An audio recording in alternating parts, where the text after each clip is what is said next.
நிபந்தனைகள்லாம் பயங்கர ஆச்சரியமா இருக்கு. சேர் போடக்கூடாது, கர்ப்பிணிகள் வரக்கூடாது, பெண்கள் வரக்கூடாது, குழந்தைகள் வரக்கூடாது, விஜய் வரக்கூடாதுன்னு சொல்லிடலாம் சிம்பிளா. விஜயோட கூட்டங்க, விஜய் வரக்கூடாதுங்க, மற்ற எல்லாம் பண்ணிக்கங்க சொல்லல. என்ன ஒரே காமெடி இப்படி யாருக்காக போடுவாங்களா? அவருக்கு அதிகமாக கூட்டம் வந்து அதை ஃபெசிலிட்டேட் பண்ண வேண்டியது உங்களுடைய வேலை. எம்ஜிஆர் கவர்மெண்ட் இருக்கும்போது சுப்பிரமணிய சாமியை ஹவுஸ் அரெஸ்ட் பண்ணாங்க. அப்ப என்னங்க பிரச்சனைன்னு வரும்போது அவருக்கு வந்து பாதுகாப்பு இல்லை, உயிருக்கு அச்சுறுத்தல் இருக்கு அப்படின்னா சுப்ரீம் கோர்ட் வரைக்கும் கேஸ் போச்சு. அப்ப சொன்னா ஏங்க அவருக்கு உயிருக்கு அச்சுறுத்தல் இருக்குன்னு யார் மூலமா அச்சுறுத்தல் இருக்கோ அவங்கள பிடிச்சி உள்ள வைங்க. யாருக்கு உயிருக்கு அச்சுறுத்தல் அவரை பிடிச்சி உள்ள வைக்கிறீங்க? உங்களுக்கு புரியுங்களா? இவன் இவரை கொல்ல பாக்குறான்னு யார் கொல்ல பாக்குறானோ அவனை பிடிச்சி உள்ள வைப்பீங்களா? இவரை கொன்றுவாங்க சொல்லி இவரை உள்ள வைப்பீங்களா? இதுதான் கேள்வி. அப்ப திரு விஜய் அவர்களால் கூட்டம் சேருதுன்னு ஃபெசிலிட்டேட் பண்ண வேண்டியது உங்களுடைய வேலை.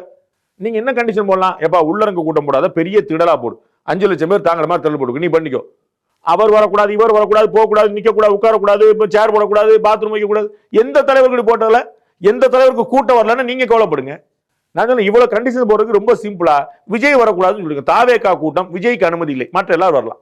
முடிஞ்சு வச்சுல, ஒரு பிரச்சனை வராதுல. விஜய் பார்க்க போய் தான் இப்படி வராங்க. விஜய்க்கு நாங்க அனுமதி கொடுக்க முடியாது, விஜய் தவிர எல்லாரும் பேசிக்கங்கப்பா போட்டுருங்க. இதோட எளிமையான ஒரு ட்விட்டர் இருக்க முடியும். இவர்கள் சட்டம் ஒழுங்கு நடத்துற இடம் அந்த